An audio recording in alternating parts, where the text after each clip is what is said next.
So, good morning everyone. We have our first study which is the occupational health and safety. So, for today's discussion, we have the 5S. So, ano nga po ba yung 5S? 5S is a workplace organization method that's come from Japan. It helps keep the worker area clean, organized, efficient, and safe. The goal is to reduce waste, improve productivity, and make problems easier to spot. So, why do we practice 5S?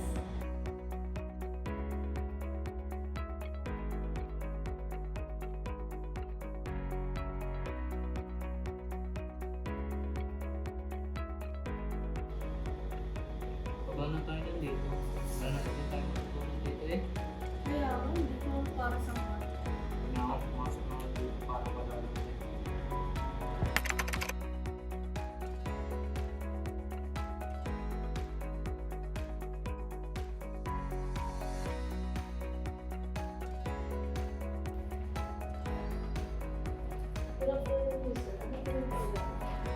Naalala ko lang is may pinagawa lang ako dito.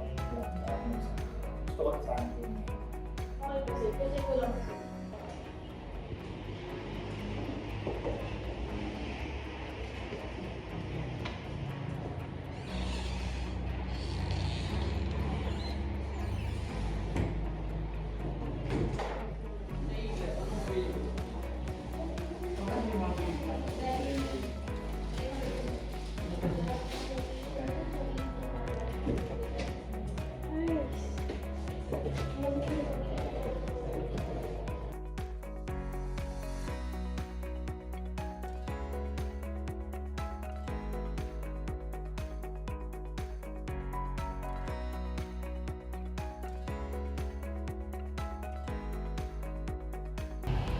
Ang takal doon.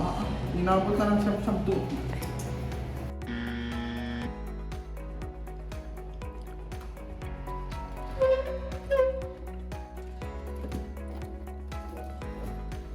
Ayos, nasaan na kaya ang screwdriver ko?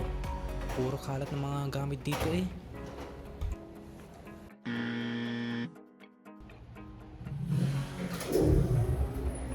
Oh. Walang tao dito. Meanwhile,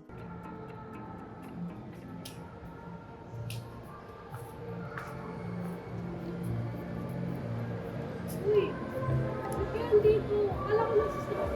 Yo, ano na inisip ko? Ano, ay lunch break ko ngayon. Wala, sit ko ba pati mag-store? Hindi ko alam sa'yo. Alam ko yun nandun eh.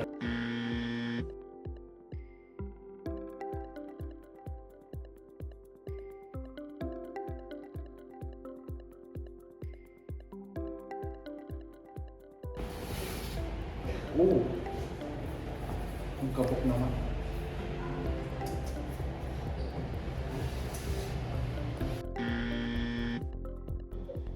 This is what happens when 5S is not implemented. Tools are lost, time is wasted, the workplace becomes unsafe, and customers lose trust. Without order and disciplines, even simple tasks become frustrating. But it doesn't have to stay this way. Let's see how 5S turns all of this around. First, say or sort and Satan are set in order. Unnecessary items have been removed and each laptop now has its own proper label, making everything easier to track, but also tools and parts are arranged neatly, and everything in its designated place. No more wasted time looking for items. For Seiketsu or standardize, we see an employee doing a checklist, making sure every part is complete and properly documented. This keeps the workflow consistent.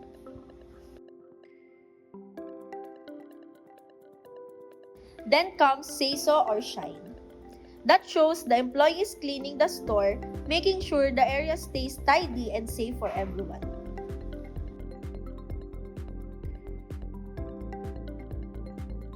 And finally, Shitsuke or sustain. The manager is holding an online meeting to review the cleaning schedule and workplace routines. This helps the team stay disciplined and committed, providing clarification of the schedule of the employees.